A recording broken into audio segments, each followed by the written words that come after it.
The engine ended up overheating the other day because the V-belt went loose. So we're gonna replace that today. Let's do it.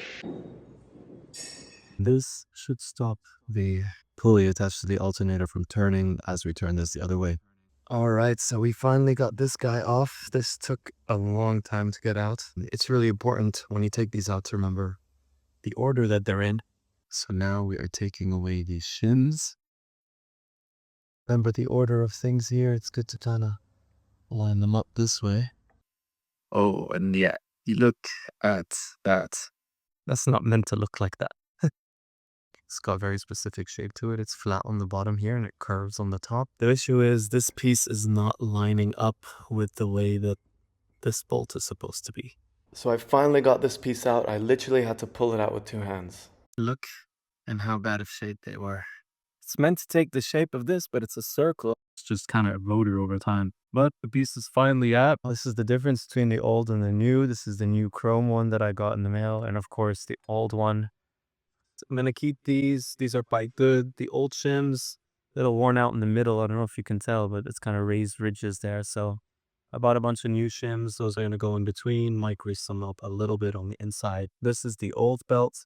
Doesn't look too bad from far, but when you look in closer, you see those little cracks and things. Might as well replace the V-belt. This is something you always want to have on because, of course, once this is loose off your pulley, your engine's going to overheat really, really quickly. Time to assemble it all together. The first thing I did was wrap the V-belt around the main pulley at the bottom. That allows me to set the pulley in place. And right now, obviously, the belt is not tight. It's hasn't been bolted on and tightened. So the shims that I got, the new shims, they're a little bit greased, which is perfect. And depending on the vehicle, it might need 1 or 2 or 3 shims. So what the shims are designed to do is to create that space to give you the right tension.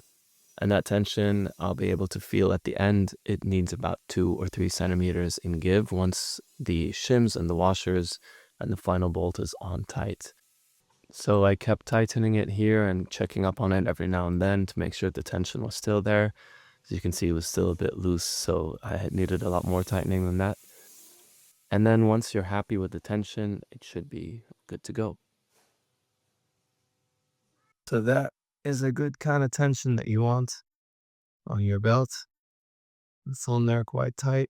And that's it for today's video. I hope that you found this helpful in some way, or you just enjoyed watching me change the pulley and fixing the V-belt on my VW van. If you found this video helpful, please like it, subscribe, and leave a comment. Let me know what you think, and I'll catch you in the next one.